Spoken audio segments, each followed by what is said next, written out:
దీవించుము నీ చిత్తము నెరవేర్చుటే నా జీవితం నీ పాదముల చెంత చేసేద అంకితము దీవించుము దేవా మా కుటుంబమును నీ దీవెన తరతరములకుండును దీవించుము దేవా మా పిల్లలను నీ దీవెన తరతరములకుండును నే జీవించునది నీ కృప ఎదుగించునది నీ కృప హెచ్చించునది నీ కృప మాత్రమే నే జీవించునది నీ కృప ఎదుగించునది నీ కృప హెచ్చించునది నీ కృప మాత్రమే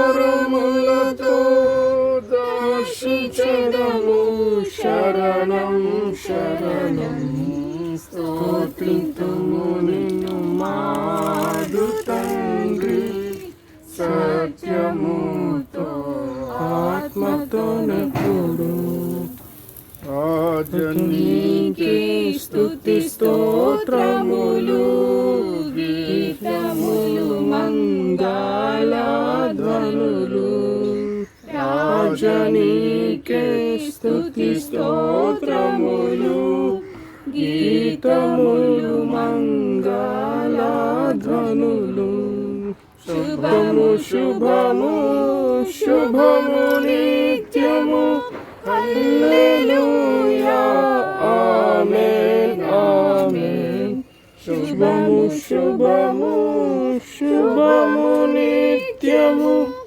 హల్లెలూయా ఆమేన్ ఆమేన్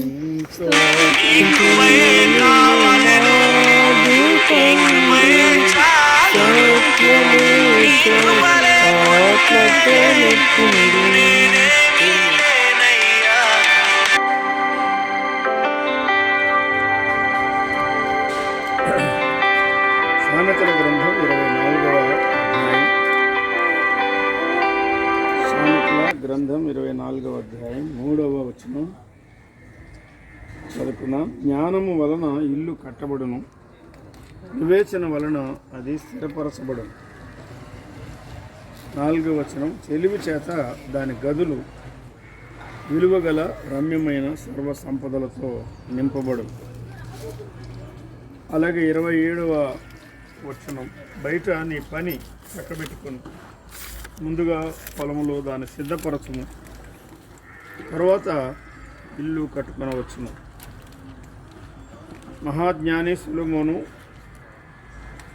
ఆ దేవుని మందిర నిర్మాణం సాగించాడు 7 సంవత్సరాలు. అలాగే రాజనగరు కూడా నిర్మించాడు 13 సంవత్సరాలు, 20 సంవత్సరాల నిర్మాణ అనుభవం కలిగిన వాడు. జ్ఞానము వలన ఇల్లు కట్టబడును అని దేవుని ఆత్మ ద్వారా ఇక్కడ రాస్తున్నాడు. కనుక జ్ఞానము మన ప్రభువే, తెలివి వివేచన ఆయనే. తండ్రి కుమార పరిశుద్ధాత్మకు సంబంధించిన మాటలేవి.